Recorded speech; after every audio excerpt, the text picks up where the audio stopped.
building composites, okay, you could put some science to it, but it's more of an art form. It's not just black and white. I'm not going to give you 3 rules and it just, boom, you just always be able to do it. These markets are random. They're imperfect. Sometimes it's very difficult to know, is this balance or is this not balance? And we're going to go through a lot of examples today and get some real life reps with it, and you'll see. So I'm going to do some examples now, but let me just read through these first.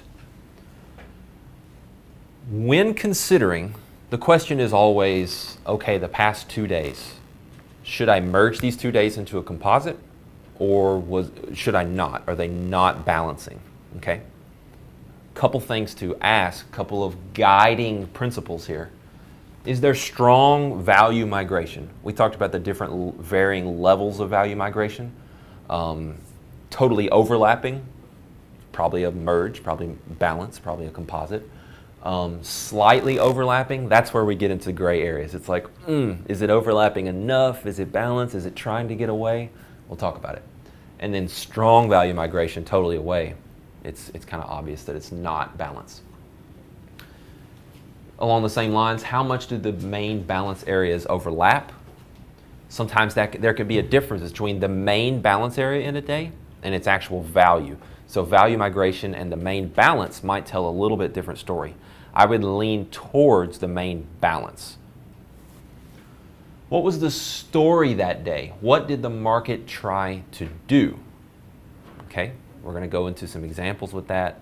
But if for example, we had a 2-day composite and you're considering the current day at the end of the day, should this merge with it or not? If the market had attempted early on to break and perhaps consolidated and then failed and came back into balance and then closed there and kind of consolidated a little bit, but you look at the profile and values overlapping to higher and you're not quite sure, I think based on the way that day traded, the way what did it attempt to do? What did it try to do? It tried to break from balance and failed and returned and started to consolidate. So I'm actually going to just merge those and continue with balance. If you're unsure, merge them to see what it looks like. You have 2 days and you're not really sure. Merge those profiles. Does it form a decent normal distribution? Okay, a single distribution, or do you have a big higher distribution and a big low space? If you have any single prints or anything in there, it's not a merge. It's not at all. And this is a cool example here as well. There can be 2 days that's clearly not balanced. It's not a merge, but then the third day kind of overlaps both of them, and it becomes very clear that you've got this tight little 3-day cluster on the chart. 2 days could not be balanced, and then 3 days become balanced. Okay. So let's go to the charts, and I want to go through these examples here. Was there strong value migration? I want to look at July 12th and 13th, and the 14th through the 17th. July 12th is this day, and July 13th is this day. What's the vote? What do we think? What is the value migration? A little bit higher. Overlapping to higher, right? In my mind, the main balance here on this day is here, right? And this day is here. Those are pretty much on top of each other, right? Pretty much.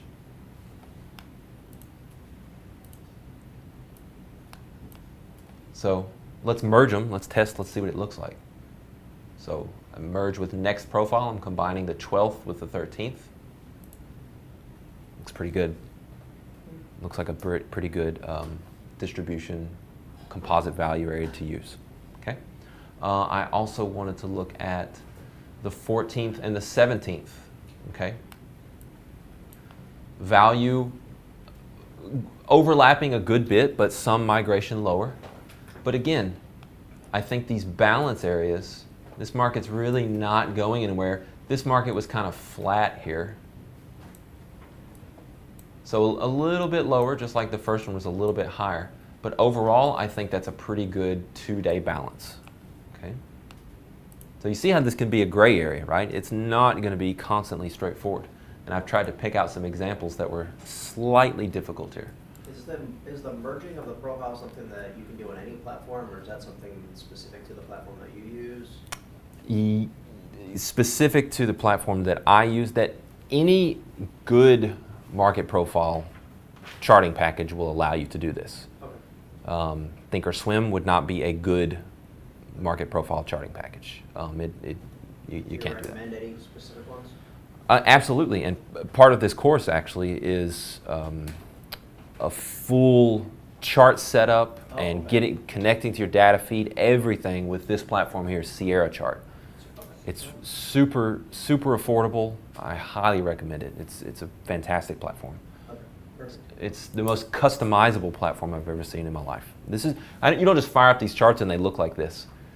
If we want to talk about what you can do, here's just a number of settings that I can control with what these profiles look like, as well as all the graphical settings of whether to show something, what color I want it to be, just everything. And it's a very lean, fast software. It doesn't hog CPU resources and stuff. It's very good. So, strong value migration or not? I think in those two examples there was not much value migration, so we chose to merge. How much did the main balance areas overlap? What was the story that day? What did the market try and do? I have notes to look at July 7th. So I suppose I'm going to look at the 10th here. So obviously July 7th does not merge with what we'd previously had. It's a big gap down day. But the 10th, balance or not, we have almost a similar picture of value migration. It's overlapping to higher. But what did this day do? I split it out to take a look at what happened inside the bars. We opened right here. We rejected yesterday's low, put in even more excess at the low. We pushed into the main balance and value. We retested, we went higher, we broke above value high from the prior day, and then we continued to just consolidate and hold, okay? That's the type of day where you can say, you know what? I'm going to keep them separate. It's not necessarily balanced there, and I'm actually going to take a look at, for the following day, I'm really going to be keyed in on this main distribution from the prior day, okay, as a very good reference.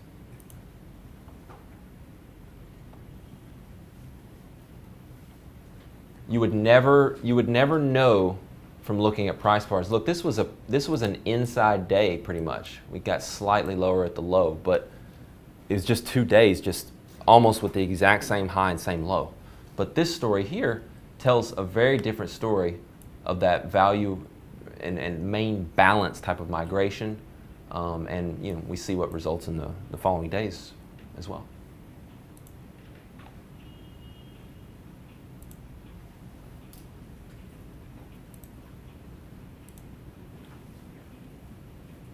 All right, let's look at one of those examples where 2 days do not form a composite, but day 3 would.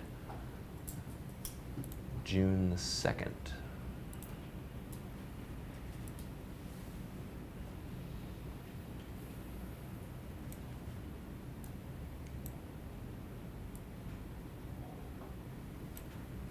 Okay. All right, so starting on June 2nd, right here, we have a nice balanced day.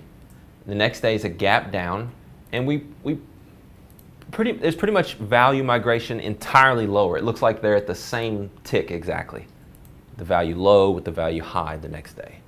The main balance is pretty much clearly lower. In my mind, this market is working lower, and this is not real balance in this market at this time.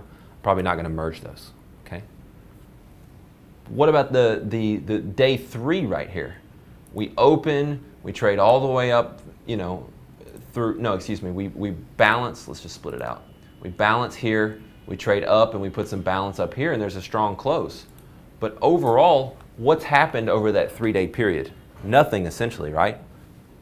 we have opened, traded higher, came back, opened, lower, higher, balance, opened, balance, higher. So we merge these two, okay, and then we merge all three, and then I would begin to use this area here as the market condition would be balanced, and I'd be looking at how we reacted going forward.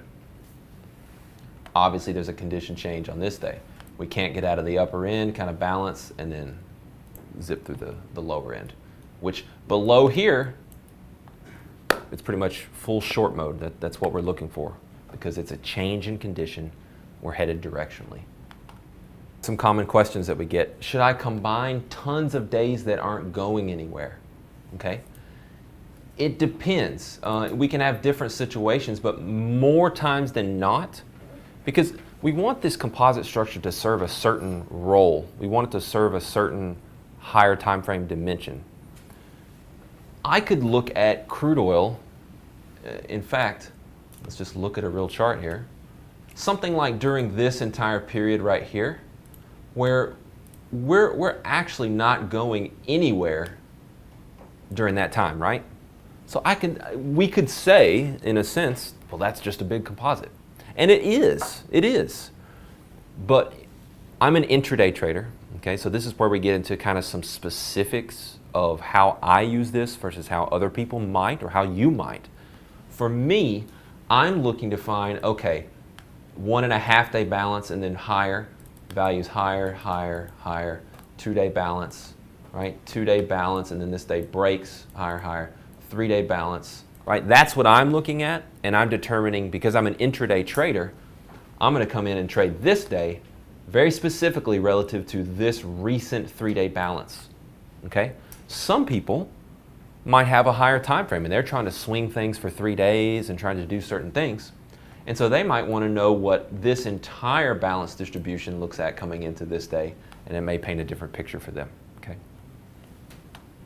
They're each their own truth, but what I teach, drilling down into an intraday methodology, I strongly feel that 2, 3, 4 day balances that just form in little areas. Obviously, sometimes we end up with a 9 day balance. It does happen, even for me, but it's a tight balance.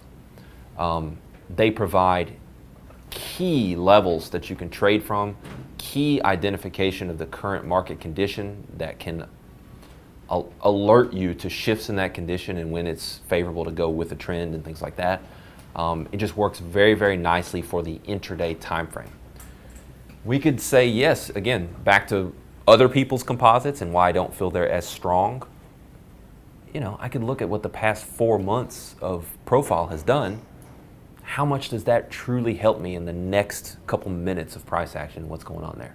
You know, there starts to be a disconnect. So that's my advice on that. I prefer to go within what I call a bracket, which is what we kind of highlighted from here down to here. This market is trading within what I call a bracket, and then there are individual multi-day balances or composite structure within that bracket. Trend days don't really affect composite structure, okay? We'll talk more about that as we kind of talk about, okay, we have a certain structure. Is that structure still valid, or is it time to say that's old, in with the new, okay? Because we run into times where all of a sudden the older structure we've been using becomes irrelevant, okay? Trend days do not invalidate structure. Trend days are not balance. So if we have a balance area and then we have a trend day that rips all the way through it, it doesn't mean that that's not balance, because a lot of times what you'll see is that trend day that rips through it, and then in the days to come, perhaps we drift back, and then all of a sudden that balance, we're back into that old balance, and it's very, very important, okay? Maturity within composites. I don't know why this occurs exactly, but you see this develop. Composites tend to build until they mature. So you'll see a composite that might, and I'm sure we'll get into this, it might look like this. See that little notch that's out of it there or something? And you'll see, this is 3 days, you'll see day 4 come in here and build that little area out. This happens, okay? I don't know, it's kind of funny, but it does. And then we end up with what we would call a more mature, nice distribution composite with a prominent point of control. It's a Jim Dalton term. Very prominent point of control, okay? A lack of a prominent point of control would be a profile that just kind of is like very flat like that. So it's like, well, maybe this is the point of control, but it doesn't really protrude way out further than everything else. It's not prominent, okay? We often have nice excess on the high, excess on the low, and a big, fat, nice distribution with a prominent point of control, okay? Oftentimes, here's where we get into what might happen even before what I've taught you so far. What I've taught you so far is we have a distribution, we have the value area. It's rotational inside it, but if we get outside it and hold, that's when we look for trend moves, right? If you have a very, very mature composite structure and price opens right in the middle of it, okay, here's our value, and it heads down and it tags that point of control and you see a strong reaction on the tape, you see strong buying come in from there, it is unbelievable. In fact, one of the examples that I used, and I didn't pick it out to be that way, but I was like, huh, as I was looking at it. Remember when we built this 3-day composite? Look at where day 4 drives from, right off the open. That could be like a go, no-go trade, very small risk for fantastic reward, that type of behavior. Or worst case scenario, you can actually see that we drove from there and then spent a couple little periods right here that could not get back into that value, and you could continue with the trend type of move.